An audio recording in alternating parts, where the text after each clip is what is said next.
오른손을 높이 드시고 하나님을 사랑하자. 3번 시작. 하나님을 뜨겁게 사랑하자. 하나님을 뜨겁게 사랑하자. 하나님을 뜨겁게 사랑하자. 아멘. 아멘. 할렐루야. 이번 우리 40일 기도회의 목표와 목적은 하나님을 뜨겁게 사랑하는 성도가 되는 겁니다. 하나님을 뜨겁게 사랑하면 우리 인생은 축복된 인생이 되는 거예요. 왜 그래요? 하나님은 하나님을 사랑하는 자를 사랑해 주시고 하나님을 간절히 찾는 자를 만나 주시기 때문에, 그래서 내가 하나님을 정말 뜨겁게 사랑하는 성도가 되면 그 사람은 정말 주님과 가장 가까워지는 그 삶이 되니까 생각만 해도 하나님이 응답해 주신 축복을 주시는 거예요. 그래서 여러분이 하나님하고 가장 가까워지는 시간이 될 수 있기를 바랍니다. 그래서 매일 이렇게 저녁마다 우리 은혜교회의 밤 문화가 바뀌어지고 있습니다. 밤에 할 게 없어요. 예배 드리는 거지. 그러니까 뭐 하루 온종일 일하다가도 모든 스케줄의 초점은 40일 기도회에 있는 거예요. 그러니까 기도회를 사모하면서 달려나온 성도들을 얼마나 하나님이 기뻐하시겠어요. 그래서 우리의 신앙에 이 체질을 만들어야 되는데 거룩한 습관을 만드셔야 돼요. 그것은 예배 체질이 돼야 됩니다. 그래서 옆 사람에게 이렇게 인사를, 집사님을 보니까, 성도님을 보니까 참 은혜 체질이시네요. 은혜 체질이세요. 그런가 봐. 뭐 그렇게 생각하시면 진짜 은혜 체질이 되세요. 은혜 체질만 되면요 그냥 되는 거예요. 하나님의 은혜 속에 사는 게 제일 행복한 거죠. 하나님의 은혜 속에 살면 걱정할 게 없어요. 그 하나님의 은혜 가운데 사는 게 가장 행복입니다. 자, 오늘 이 바이블 타임 말씀의 범위가 이사야서 31장 4절부터 33장 6절, 또 갈라디아서 5장 13절로 26절이에요. 자, 31장 4절에서는 무슨 말씀이냐면은 이 이사야 선지자가 정말 간곡한 메시지를 보내고 있어요. 내 백성들아 돌아오라. 그러니까 만약 돌아오기만 한다면 하나님께서, 전능하신 하나님께서 사자와 독수리처럼 아수르로부터 구원해 주시겠다고 그 축복의 언약을 말씀하시는 내용입니다. 그러니까 이 백성들에게 자꾸 애굽을 의지하고 있는 이 백성들, 이제 그 마음을 돌이키라는 거예요. 애굽을 더 이상 사랑하고 애굽을 그리워하고 애굽을 의지하지 말고 이제 하나님에게 돌아오라. 하나님에게 돌아오면 하나님께서 사자와 독수리처럼 정말 그 강력한 은혜로 아수르에게서 구원해 주실 것이다. 여러분, 이것은 우리에게도 똑같은 하나님의 음성으로 들려오는 줄 믿습니다. 들으셔야 돼. 뭘 의지하고 계세요? 정말 의지하는 것에서 이제 돌이켜야 돼. 오직 주님께로 돌이켜야 됩니다. 내가 의지하는 것들이요, 주님이 한번 훅 부르면 다 날아갈 것들이에요. 그래서 하나님만을 의지하는 사람이 정말 복된 인생이 되는 겁니다. 자, 32장은 뭐냐면 이제 메시아가 오셔서 공의로 통치할 날이 있을 거라는 것입니다. 그런데 문제가 뭐냐면은 이 유다 백성들이 너무 안일한 생활에 빠진 거예요. 그 안일한 생활에 대해서 32장 9절로 11절에 이렇게 말씀하고 있어요. 너희 안일한 부녀들아, 일어나 내 목소리를 들을지어다. 너희 염려 없는 딸들아, 내 말에 귀를 기울일지어다. 너희 염려 없는 여자들아, 1년 남짓이 지나면 너희가 당황하여 하리니 포도 수확이 없으며 열매 거두는 기한이 이르지 않을 것임이니라. 너희 안일한 여자들아 떨지어다. 너희 염려 없는 자들아 당황하여 할지어다. 옷을 벗어 몸을 드러내고 배로 허리를 동일지어다. 무슨 말씀이냐면요, 이 사람들이 그냥 우리는 염려할 게 없어, 그리고 그냥 너무나 안일 무사주의에 빠져 있는 거예요. 그냥 평안하다, 좋다, 아무렇지도 않다. 예? 그런데 하나님이 보실 때는 그들은 정말 계속해서 이 불신앙을 가진 그런 그 염려 없는 거예요. 그러니까 무슨 신앙을 가져가지고 하나님을 의지하기 때문에 염려가 없고 평안하다면 하나님이 기뻐하시죠. 그런데 이들은 영적인 안일함에 빠진 겁니다. 마치 라오디아 교인이 우리는 부족함이 없다, 우리는 아무 부족함이 없어요. 근데 주님이 보셨을 때 너는 소경이야, 너는 벌거벗었어. 그러니까 하나님 보실 때 너무나 영적으로 안일에 빠져버린 거예요. 그래서 결국 어떻게 됐냐, 예기치 못한 불행이 닥쳐왔을 때 삶의 열매를 거둘 수가 없어요. 가슴을 치게 되는 그러한 일들이 생겨지게 된다는 겁니다.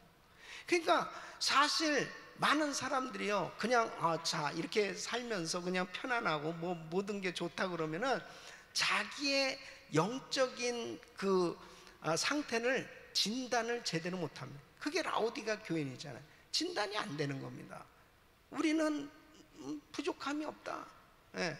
그러니까 육신적인 어떤 안락함이 마치 신앙의 은혜의 부유함을, 영적인 부유함을 누리는 것과 비례하지 않습니다.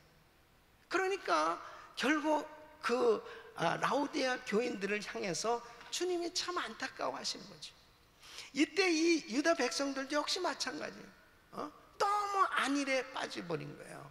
그래서 우리는 이 마지막 때 영적으로 준비하는 삶이 돼야 됩니다. 준비하는. 그래서 하나님께서 이제 이 유다 백성들을 회복시켜 주시는데 어떻게 하나님의 백성들을 회복시켜 주시냐, 15절, 이사야서 32장 15절 우리 같이 읽으면 시작. 필경은 위에서부터 성신을 우리에게 부어주리니 광야가 아름다운 밭이 되며 아름다운 밭을 살림으로 여기게 되리라. 그러니까 위로부터 뭐를 부어주세요? 성령을 부어주시는, 성령. 성령이 임해야 회복될 수 있어요. 그래야 영적인 눈이 떼어지는 겁니다. 그러니까 이번에 우리가 40일 기도를 하면서 성령 받으셔야 돼. 성령 충만 받아야 돼요. 성령의 능력을 받아야 돼요. 그러니까 영적인 눈이 딱 열려지고 영적인 귀가 열려지고 영적인 마음이 열려져야 하나님의 음성이 들려오는 거예요. 그러니까 하나님의 음성을 듣게 됐을 때 깨어있게 되는 거죠. 그러니까 주님께서 이 베드로와 예수님의 그 세 제자들에게 야, 한시도 깨어있을 수 없더냐, 한시도 깨어.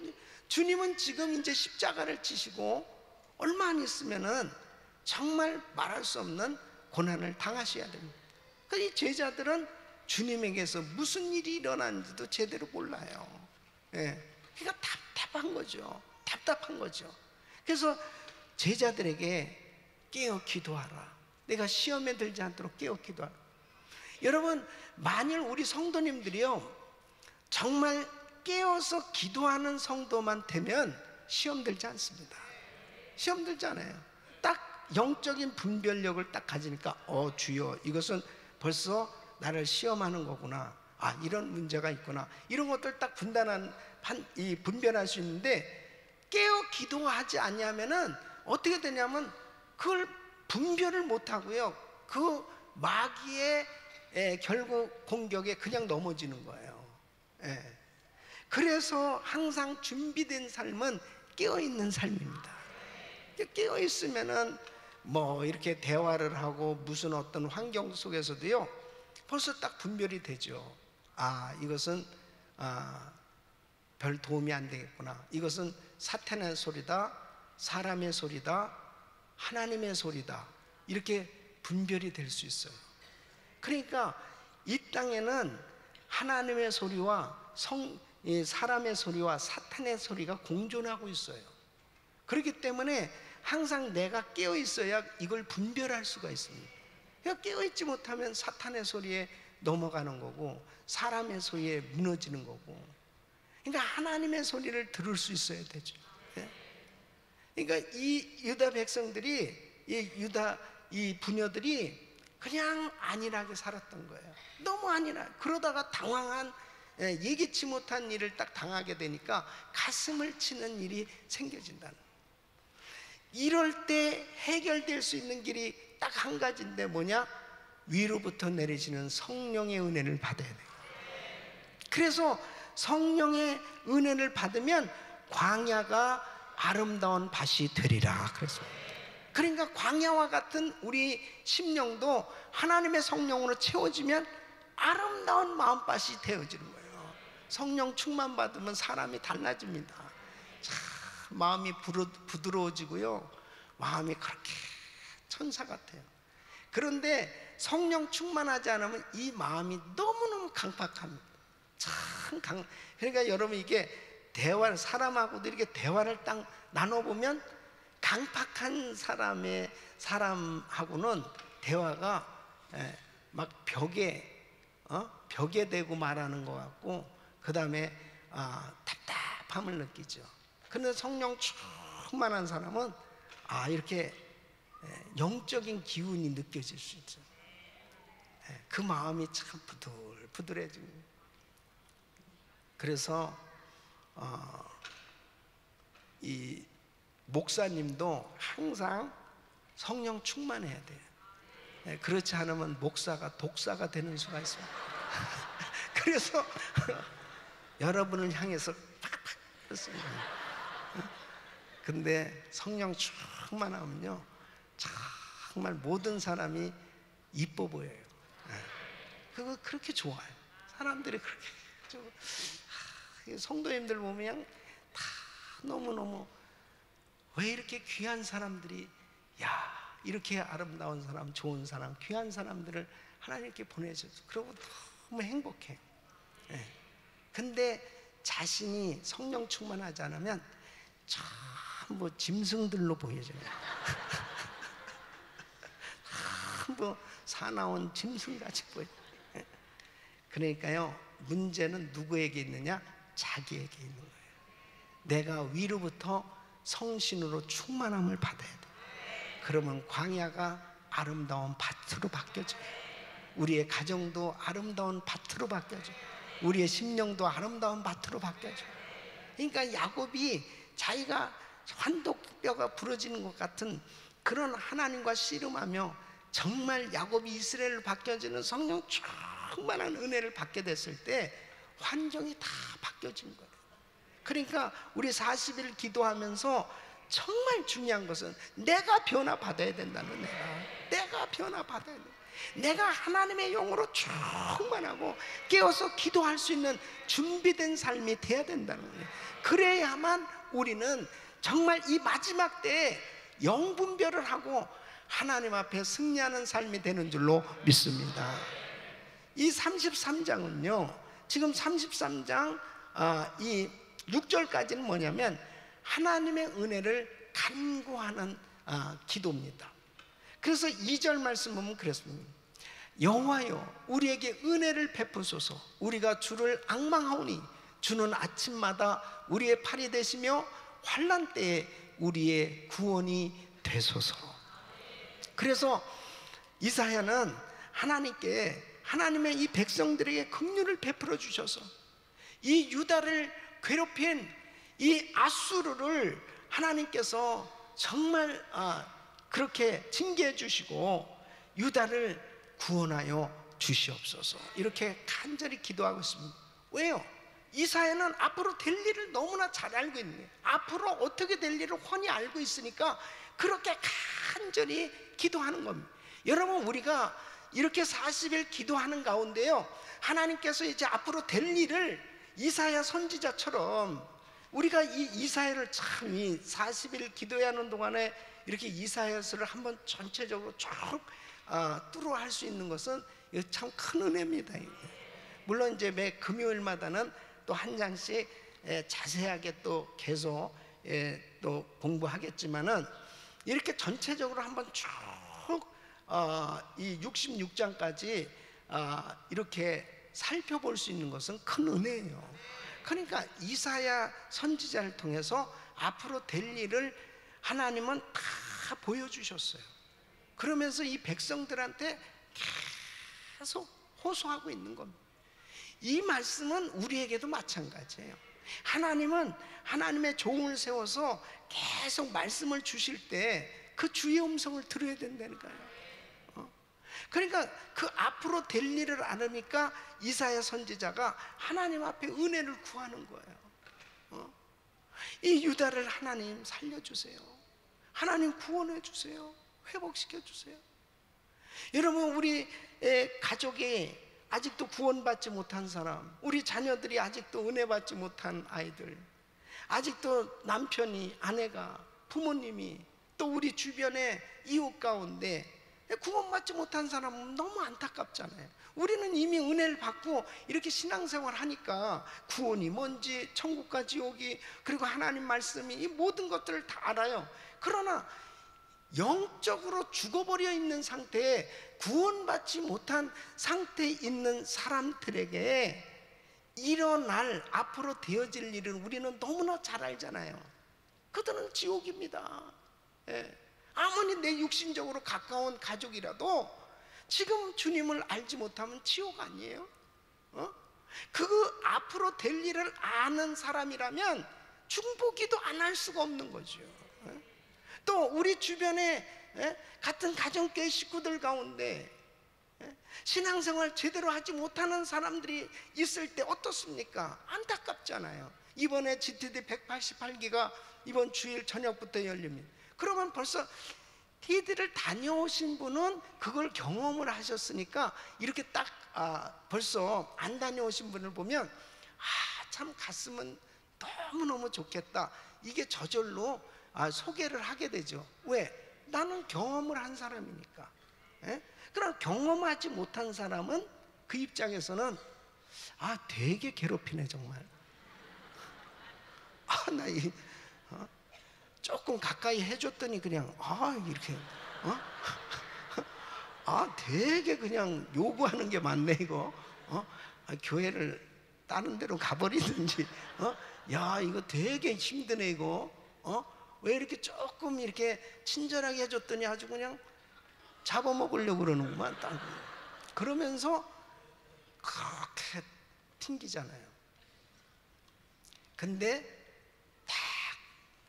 등살에 하도 떠밀려가지고 그냥 안 가면은 힘들겠다 그래서 그렇게 갔더니 진짜 은혜를 딱 경험하고 나니까 자기를 그렇게 푸시했던 분이 얼마나 고맙고 감사한, 너무 고마운 거예요.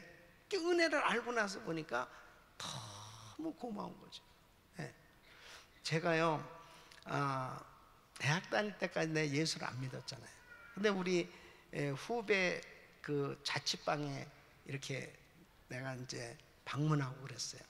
근데 그 후배 자취방 옆에 방에는 신학생이 살고 있었어. 신학생. 참 보면은 이 불신자가 사는 방과 신학생이 사는 방이 같이 이렇게 붙어 있는 거예요. 자취방에. 그러니까 이 불신자들은 모여서는 한 잔씩 하면서 그렇게 지내는, 여기는 찬송가 틀어놓고 성경책 읽고, 이게 완전히 천국과 지옥이에요. 근데 저는 제가 꼭 거기 가면은 죄송합니다, 저도 한때는 그런 죄인이었습니다. 술 한 잔을 꼭 마시면 그 신학생한테 꼭 갔어요. 그래서 꼭 논쟁을 하고 싶은 거예요. 그러면요, 이 신학생이 나한테 율무차를 다 끓여주고, 나보다도 나이가 뭐 한 6, 7살 더, 그분은 군대 갔다 오고 뭐 그래가지고 이제 뭐 더 나이가 많은 분인데 그렇게 나한테 깍듯하게 한영, 꼭 한영이래 나보러. 그러면서 이렇게 차도 끓여주고 그러면서 나한테 그렇게 잘하는 거예요. 그러면 나는 어떻게 해서 괜찮으신 분이 이렇게 그분도 이제 뭐 하여튼 그 부인이 연예인이었고 하여튼 뭐 이게 과거가 화려했더라고.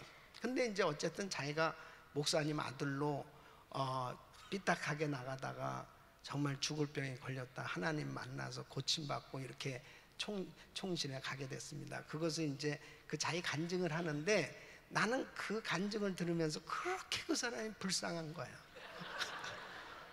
잘못 걸렸구나 참. 그러면서 이제 그랬는데 그분이 그렇게 나한테 복음을 전하는 거예요. 그러고서 나는 율무차 하나 얻어먹고 그냥 그 사람을 불쌍히 여기면서 지냈어요. 근데 내가 미국에 와서 목사가 됐잖아요. 내가 갈보리 교회에서 그때 선교대회를 처음 했을 때입니다. 나는 내가 은혜를 딱 받고 나니까 그 신학생이 딱 떠오르는 거예요. 그분이 지금은 목사가 됐을 텐데 어디 있을까? 내가 정말 이게 대접해주고 싶은 거예요. 너무나 감사해. 그때는 내가 그분을 얼마나 골탕 먹였는지 모르고 너무나 그렇게 골탕 먹이고 그랬는데 그래도 화 하나도 안 내고 그렇게 정말 잘했단 말이에요. 그분이 목사가 됐을 텐데 그랬는데요. 세계 선교대회를 딱 했는데 그분이 온 거야. 선교사로. 할렐루야. 그분이 왔어요. 서로 놀래는 거야.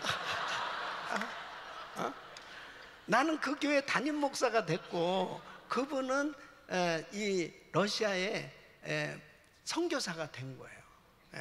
키르기스탄의 선교사가 된 거예요. 그래가지고 거기서 만나가지고 참 옛날 얘기를 하면서 정말 이렇게 참 하나님께서 이렇게 은혜 주신 것을 참 나누면서 주님께 감사한 시간이 있었어요. 주님을 만나고 나서 보니까 영적인 세계가 너무 아름다운 거예요. 그리고 대화가 되는 거죠. 대화가 둘이 밤새도록 얘기를 해도 참 대화가 되는 거예요. 여러분 우리가 하나님의 은혜를 받고 난 다음에 나에게 복음 전해준 사람이 그렇게 귀한 거예요. 나한테 전도해 준 사람이 너무너무 귀한 거예요. 생명의 은인인 거예요. 모든 걸 다 해주고 싶은 거예요. 그분에게 모든 걸 다 해주고 싶은 거예요. 너무 감사한 거예요. 여러분 영적인 소경된 사람은 앞을 못 보니까 몰라요. 그러나 이제 영적인 눈이 열려지고 나면 자기를 눈뜨게 해준 분이 너무 고마운 거예요. 그래서 우리는 정말 이 복음을 전하는 것, 이것이 우리의 사명인 줄로 믿습니다. 자, 이 갈라디아서 5장 이 13절로 26절은 지금 예수 안에서 누리는 자유. 이제 우리가 복음 안에서 예수를 믿음으로 의롭다함을 받고 우리는 율법으로부터 해방된 진정한 자유를 얻게 됐다는 거죠. 그러나 이 자유를 얻었는데 이 자유를 함부로 쓰면 안 된다는 거예요. 이 복음 안에서 얻은 이 자유를 가지고 육신의 방종을 위해서 쓰게 되면 그것은 잘못된 그런 신앙이 된다는 거죠. 이 자유를 얻었다고 해서 멋대로 살아야 되겠느냐? 아니라는 거예요. 지금 그것을 말씀을 하고 있습니다. 그런데 여기 충격적인 건 뭐냐면 육신의 방종의 삶을 나열하고 있는데 갈라디아서 5장 19절로 21절까지 보면 우리 한번 같이 읽어보겠습니다. 시작. 육체의 일은 현저하니 곧 음행과 더러운 것과 호색과 우상 숭배와 술수와 원수를 맺는 것과 분쟁과 시기와 분냄과 당짓는 것과 불리함과 이단과 투기와 술 취함과 방탕함과 또 그와 같은 것들이라. 전에 너희에게 경계한 것 같이 경계하노니 이런 일을 하는 자들은 하나님의 나라를 유업으로 받지 못할 것이요. 그랬습니다. 여기서 보면 이런 일을 하는 자들은 하나님의 나라를 유업으로 받지 못할 것이요. 이 충격적인 말씀을 하고 있어요. 믿음으로 의롭다함을 받았으면, 이거 분명하게 구원을 받은 건데, 이러한 자들은 하나님의 나라를 유업으로 받지 못할 것이요, 이렇게 경고하고 있단 말이에요. 그러면 이러한 일을 하는 자들, 육체의 일을 하는 사람들, 이런 것들에 대해서 지금 계속해서 말씀하시는 이 부분들이, 자, 음행과 더러운 것과 호색과 우상숭배와 술수와 원수 맺는 것과 분쟁과 시기와 분냄과 당짓는 것, 불리함, 이단, 투기, 술 취함, 방탕함. 자, 그렇다면은 내가 예수를 믿었다고 해서 이러한 육체의 일이 싹 끊어졌느냐? 그건 아니잖아요. 그런데 이러한 부분에 대해서 엄히 경고하는 거예요. 하나님의 나라를 유업으로 받지 못한다, 이렇게 말씀하고 있어요. 그러면 이건 어떻게 해석해야 되느냐 하는 거예요. 여러분, 이것은 애초부터 진실된 믿음을 갖지 아니한 사람이다. 이런 사람은, 예수 믿고 이런 육체의 일에 완전히 빠져서 방탕하게 산다, 이 사람 진실된 믿음 가진 사람이 그 모양으로 살겠냐? 두 번째, 예수님을 향한 믿음을 가지고 시작을 했는데 이것을 저버리고 세상길로 가버렸다. 배교의 열매를 맺은 것이다. 진실된 믿음을 가졌다면 어찌 이렇게 방탕한 삶을 계속 살 수 있겠냐? 자, 고린도전서 6장 9절로 10절 우리 한번 같이 읽어보시죠. 시작. 불의한 자가 하나님의 나라를 유업으로 받지 못할 줄을 알지 못하느냐? 미혹을 받지 말라. 음란한 자나 우상 숭배하는 자나 간음하는 자나 탐색하는 자나 남색하는 자나 도적이나 탐남하는 자나 술 취하는 자나 후욕하는 자나 토색하는 자들은 하나님의 나라를 유업으로 받지 못하리라 그랬습니다. 자, 계시록 21장 7절로 8절 시작. 이기는 자는 이것들을 유업으로 얻으리라. 나는 저의 하나님이 되고 그는 내 아들이 되리라. 그러나 두려워하는 자들과 믿지 아니하는 자들과 흉악한 자들과 살인자들과 행음자들과 술객들과 우상 숭배자들과 모든 거짓말하는 자들은 불과 유황으로 타는 못에 참여하리니 이것이 둘째 사망이라. 아멘. 여러분, 육신의 정욕을 쫓아서 육신의 소욕을 따라서 살게 되면 육신의 소욕은 성령의 소욕을 거스리고 성령의 소욕은 육체의 소욕을 거스린다고 그랬어요. 17절 말씀 보면 육체의 소욕은 성령을 거스리고 성령의 소욕은 육체를 거스리나니 이 둘이 서로 대적함으로 너희의 원하는 것을 하지 못하게 하려 함이라. 이 반드시 싸우게 돼 있어요. 육체의 소욕과 성령의 소욕이 계속 갈등을 하게 돼 있습니다. 끊임없이. 그래서 육체의 소욕을 따라 살게 되면 결국은 죄 짓는 그런 삶이 되는 거죠. 그래서 믿음으로 의롭다함을 받은 성도가 하나님의 말씀대로 은혜로 살려면 성령 충만함을 받아야 돼요. 성령 충만함을 받지 않으면 육신의 소욕에 끌려다녀요. 육체의 소욕에. 그래서 갈라디아서 5장 22절로 23절 우리 같이 읽습니다. 시작. 오직 성령의 열매는 사랑과 희락과 화평과 오래 참음과 자비와 양성과 충성과 온유와 절제니 이 같은 것을 금지할 법이 없느니라. 아멘. 그래서 성령 충만해야 성령의 열매가 맺혀지는 거예요. 사랑, 희락, 화평, 오래 참음, 자비, 양성, 충성, 온유, 절제, 이런 것들이 그냥 저절로 맺혀집니다. 그러니까 내가 성령 충만하지 아니하면은 이런 사랑의 열매가 안 맺어집니다. 사랑은 허다한 죄를 덮는다고 그랬어요. 그래, 사랑이 허다한 죄를 덮을 수 있는 것은 성령 충만하니까요, 진짜 바보가 돼요. 바보 같은 거예요. 세상 사람이 보면. 예? 그걸 다 품게 돼요. 그런데 성령 충만이 사라지면 사람이 싸나워지는 거예요. 예? 자꾸 정오의 원리에 의해서 판단하고 살려고 그럽니다. 이것이 옳으냐 저것이 옳으냐, 이것이 맞느냐 저것이 틀리냐, 그런 것을 따지려고 자꾸 하게 돼요. 예. 따지려고 하는 그러한 삶이 될 때 얼마나 피곤해요. 그런데 성령 충만하게 되면 그냥 열매가 성령의 소욕을 따라 살으니까 사랑, 희락, 화평, 오래 참음, 자비, 양성, 충성, 온유, 절대가 맺어진다니까요. 그러니까 오래 참음이 성령의 열매예요. 그러니까 정말 내가 도무지 참을 수 없는데 이게 참아지는 건 성령의 역사입니다. 이거 성령님이 참게 해주는 거예요. 예? 과거 같았으면 벌써 그냥 다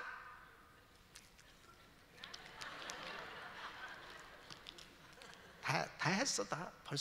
벌써 다 죽였어. 그랬는데 이게 어떻게 된 게, 어떻게 이렇게 참을 수가 있지? 그냥 이게 완전히 바보가 된 거예요. 근데요, 그 마음에 희락이 있는 거예요. 진짜. 예. 그래서 육체의 소욕을 이길 수 있는 것은 율법으로 이기는 게 아니에요. 성령 충만으로 이기는 거예요. 성령의 소욕으로 이겨야 돼요. 성령의 소욕으로. 아멘. 자, 그걸 오늘 말씀을 하고 있어요. 자, 그러면서 여러분과 함께 나눌 구절, 자 13절 다시 한번 읽겠습니다. 시작. 형제들아, 너희가 자유를 위하여 부르심을 입었으나 그러나 그 자유로 육체의 기회를 삼지 말고 오직 사랑으로 서로 종노릇하라. 자, 사람은 세 종류. 자, 복음으로 사는 사람이 있고, 복음적인 삶으로 사는 사람이 있고, 자, 율법적인 삶으로 사는 사람이 있고, 그 다음에 세 번째는 바로 무율법적인 삶으로 사는 사람이 있어요. 여러분은 어디에 해당되나 보세요. 자, 율법적으로 산다는 것은 늘 내가 헌금을 드리고 내가 봉사를 해도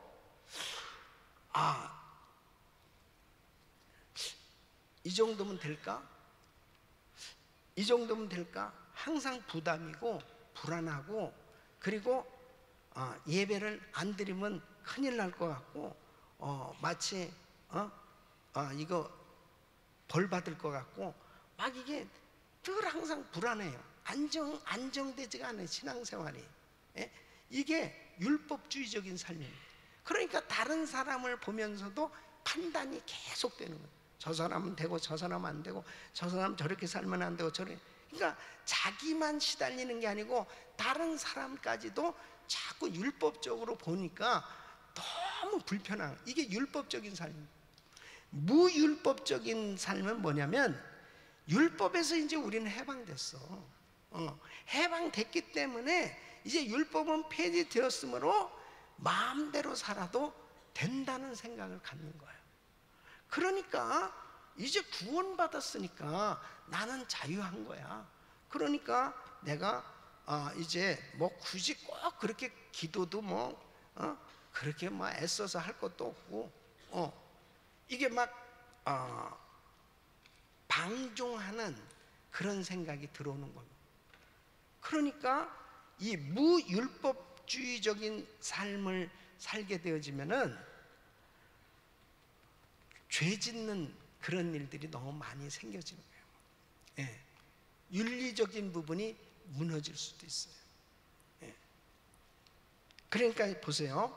바울이 믿음으로 의롭게 된다라고 하는 이 복음 진리를 선포하니까 반박하는 사람들이 이렇게 말하는 거예요. 그래? 그러면은 그냥 육체 쾌락 마음대로 살아도 구원받는구만. 그러면 마음대로 살아도 되겠네. 육신이 원하는 대로 살아도 되겠네. 그러니까 로마서 6장 15절에 바울이 이렇게 대답하는 것입니다. 그런 적 어찌하리요? 우리가 법 아래 있지 아니하고 은혜 아래 있으니 죄를 지으리오 그럴 수 없느니라. 그 이유가 뭐냐? 죄를 짓게 되면 다시 죄의 종이 되는 거 아니냐 이거예요. 그래서 로마서 6장 16절에는 우리 한번 같이 읽어보시면 시작. 너희 자신을 종으로 들여 누구에게든지 순종하든지 그 순종함을 받는 자의 종이 되는 줄을 너희가 알지 못하느냐? 혹은 죄의 종으로 사망에 이르고 혹은 순종의 종으로 의에 이르느니라. 아멘. 그래서 우리가 무율법주의적인 그런 생각을 갖게 되어지면은 자칫하면은 이게 혼동스러운 그러한 그 신앙생활이 되는 겁니다.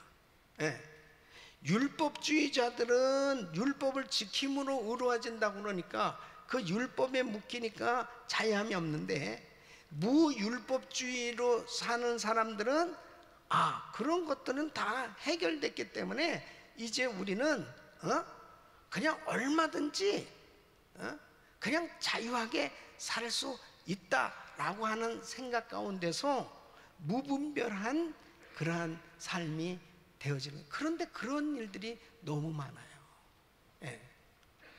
너무 많잖아요.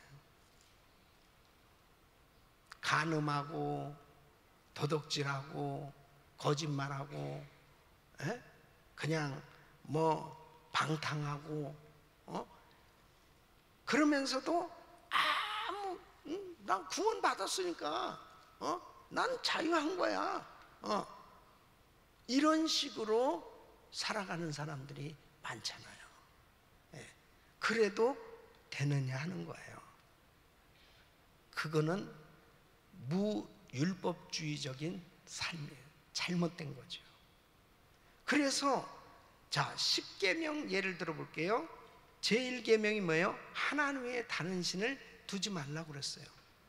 내가 주님을 믿음으로 의롭다함을 받았다고 해서, 율법에서 해방됐다고 해서 하나님이 우리에게 주신 계명까지도 다 무시하라? 그게 아니죠. 그래서 우리는 복음주의적인 삶이 돼야 되는 것입니다. 복음주의적인 삶이라는 건 뭐냐면, 하나님이 내가 예수를 믿음으로 의롭다함을 받은 하나님의 자녀로서 하나님의 말씀 계명을 사랑하고 귀하게 여겨서, 바로 주님을 사랑하기 때문에 계명을 사랑하고 순종하는 거예요. 이게 복음적인 삶이에요. 만일 그 계명을 안 지키면 내가 지옥 갈 것 같고, 그 계명을 안 지키면 내가 망할 것 같아서 두려움 가운데 그 계명을 떨림으로 지키는 것이 아니고, 하나님께 받은 은혜가 너무 감사해서 바로 그 주님의 은혜 가운데 그 계명을 내가 너무나 내 스스로 내가 하나님 앞에 기쁨으로 순종하는 게 복음주의예요. 믿습니까? 그게 복음주의예요. 그게. 여러분 보세요. 60년대 히피들이 생겨졌어요. 무정부주의자들이 생겨졌어요. 공산주의가 생겨졌어요. 이런 것들은 다 그냥 방종해서 만들어진 겁니다. 그러니까 결국은 하나님의 말씀하고 상관없이 우리는 자유야. 자유의 표현 얼마든지 자유할 수 있어. 거기서 동성애가 나오기 시작한 거예요. 과거에는 부끄럽고 창피해서 감히 이런 걸 드러낼 수도 없었어요. 그전에도 있었어요. 그러나 너무 부끄러워가지고 자기가 동성애자라는 걸 감히 드러내놓을 수 없었는데, 지금은 버젓이 드러내놓는 거예요. 그리고 아예 나라가 이제는 그냥 법으로 그냥 합법화 시켜버렸어요. 뭡니까? 이것이 바로 방종이에요. 그래서 결국 하나님의 징계를 받을 수밖에 없다는 겁니다. 말씀에서 벗어났습니다. 그러니까 복음주의라는 것은 하나님의 말씀을 귀하게 여기고 하나님을 사랑하기 때문에 내가 정말 주님 앞에 정말 덕을 세우기 위해서 그 말씀에 순종하려고 절제하기도 하고, 헌신하기도 하고, 내가 희생하고 내가 손해를 보더라도 하나님을 사랑하기 때문에 그 계명을 지키는 것이 복음주의예요. 구원받기 위해서 계명 지키는 게 아니고요, 하나님 사랑하기 때문에 사랑해요. 이게 복음주의예요. 그러니까 내가 복음주의로 살 거냐, 율법주의로 살 거냐, 무율법주의로 살 거냐, 이것은 지금 똑같이 오늘날 기독교인들 가운데도 다 나타나고 있어요. 그대로 나타나고 있습니다. 여러분 참 지지난주에 감사했던 것은, 그 전에 콜로라도 주에서요, 동성애자들이 결혼하면서 제과점에 케이크를 주문했을 때 그 제과점 주인이 크리스찬이거든요. 우리는 할 수 없습니다. 그렇게 안 해줬다고 그래가지고 수를 했잖아요. 그래가지고 결국 콜로라도 주, 그 다음에 그 모든 2심까지요 다 그 동성애자들의 손을 들어줬습니다. 이것이 이제 대법원으로 와서 대법원에서 판결이 난 거예요. 7대2로 판결이 났는데 케이크 가게 주인의 자유를 저해하고 편견을 가지는 것은 잘못된 것이다. 그래서 케이크 가게 주인의 손을 들어줬어요. 할렐루야.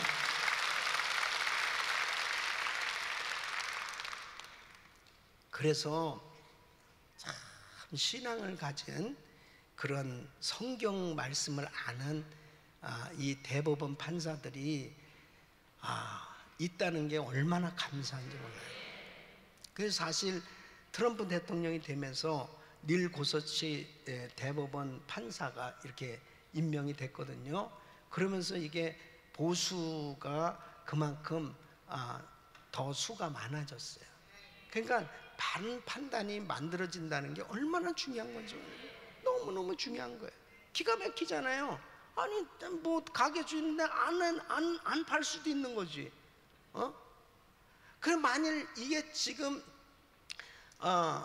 정말 지금 이런 이 설교도요, 제가 만일 이게 트럼프 정부가 이게 세워지지 않고 이랬었으면은 이렇게 설교하다가 나도 감옥 갈 수도 있었던 거예요. 이게 참, 이게 미국이 이럴 수 있겠습니까 이게? 아니 어떻게 케이크를 그렇게 안 했다고 해가지고 그게 쑥감이 돼가지고 그런 식으로 할 수가 있냐 말이에요. 여러분, 방종이 지나칠 때 죄를 짓는 거예요. 지금 우리의 신앙을 다시 한번 점검해 보라는 거예요. 지금 이 갈라디아 교인들은 다시 그렇게 자유를 가지고 하나님의 은혜를 받았는데 율법주의로 돌아가려고 하는 것도 문제지만은 무율법주의자처럼 그렇게 방종하는 삶이 되어서는 더더욱 안 된다는 거예요. 복음주의로 살아야 됩니다. 복음주의로 살아야 돼요. 하나님의 은혜로 하나님의 말씀에 순종해서 살 수 있기를 바랍니다. 우리는 자녀답게 살아야 돼요. 하나님 자녀답게 사는 길은 정말 하나님의 말씀이기 때문에 하나님의 계명을 기뻐하고 그 말씀을 순종할 수 있어야 돼요. 여러분의 생각 속에 너무 지나친 정오의 원리에 의해서 남을 판단하고 남을 정죄하는 그런 삶이 되면 안 돼요. 하나님의 사랑으로 충만할 때 하나님을 사랑하기 때문에 사랑하고 용서하고 그리고 순종하고 그리고 하나님의 영광을 위해서 살 수 있기를 바랍니다. 이것이 우리 삶의 이유예요. 오직 예수. 그래서 복음으로 사는 삶은 반듯한 삶입니다. 복음으로 사는 삶은 하나님의 말씀을 누구보다도 더 사랑하고 그 말씀에 순종하는 삶이에요. 그래서 하나님의 말씀에 순종하면서 사는 것이 왜 그렇게 행복한지, 왜 그렇게 기쁜지, 그것이 정말 내 마음 가운데 부담이 아니고 감사하고, 그리고 하나님 앞에 정말 희생한다는 그 자체가 너무 행복이고 이 특권이고, 그래서 하나님의 말씀에 순종이 되어지는 것은 율법주의가 아니고 복음주의적인 삶이라는 것. 그래서 여러분 모두가 정말 하나님의 말씀으로 충만할 수 있기를 예수 이름으로 축원합니다.